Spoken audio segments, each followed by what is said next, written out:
Hi welcome back. ಇವತ್ತು ಬಂದು Navratri start ಆಗ್ತಿದೆ. ಇನ್ನು 9 ದಿನಗಳ ಕಾಲ ಪ್ರತಿಯೊಂದು ದಿನವೂ ದುರ್ಗೆಯ ಒಂದೊಂದು ರೂಪವನ್ನು ಪೂಜಿಸ್ತೀವಿ ನಾವು. ಸೊ ಇವತ್ತು ಬಂದು ಶೈಲಪುತ್ರಿ ರೂಪವನ್ನು ಪೂಜಿಸ್ತೀವಿ. ಇವರು ಪರ್ವತರಾಜ ಹಿಮಾಲಯದ ಮಗಳಾಗಿ ಜನಿಸಿದ ಕಾರಣ ಇವರನ್ನು ಶೈಲಪುತ್ರಿ ಎಂದು ಕರೆಯಲಾಯಿತು. ಆ್ಯಂಡ್ ಇವತ್ತಿನ ಬಣ್ಣ ಬಂದು ಬಿಳಿ ಬಣ್ಣ. ಅವರಿಗೆ ನೈವೇದ್ಯ ಬಂದು ಹಸುವಿನ ತುಪ್ಪ ಅವ್ರಿಗೆ ಪ್ರಸಾದವಾಗಿಟ್ಟು ನಾವು ಏನೇ ಬೇಡ್ಕೊಂಡು ನಮಗೆಲ್ಲ ಒಳ್ಳೆಯದಾಗುತ್ತೆ. ಆರೋಗ್ಯ ಆಯಸ್ಸು ಎಲ್ಲ ಕೊಟ್ಟು ಕಾಪಾಡ್ತಾರೆ ದೇವಿ.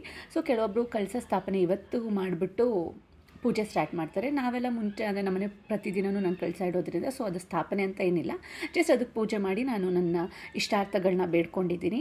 ಆ್ಯಂಡ್ ನೀವು ಅದನ್ನೇ ಬೇಡ್ಕೊಳ್ಳಿ. ಆ್ಯಂಡ್ ಅರಿಶಿನ ಕುಂಕುಮ ಎಲ್ಲ ಇಟ್ಟು ಅವ್ರದ್ದು ಮೂರ್ತಿ ಅಥವಾ ಫೋಟೋ ಏನಾದರೂ ಇದೆ ಅದಕ್ಕೆ ಅರಿಶಿನ ಕುಂಕುಮ ಎಲ್ಲ ಇಟ್ಟು ಬಿಳಿ ಹೂಗಳನ್ನ ಅರ್ಪಿಸಿದೆ ತಾಯಿಗೆ ತುಂಬ ಖುಷಿಯಾಗುತ್ತೆ. ಆಮೇಲೆ ನೀವು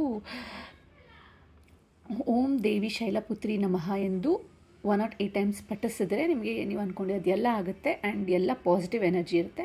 and hope you all like this and thanks for watching. And I am wearing this beautiful kurta. ಇದ್ರ ಬಗ್ಗೆ ಏನಾದರೂ ಲಿಂಕ್ಸ್ ಬೇಕಂದರೆ ನಂಗೆ ಕಮೆಂಟ್ಸ್ ಮಾಡಿ. I will send you the links and thanks for watching.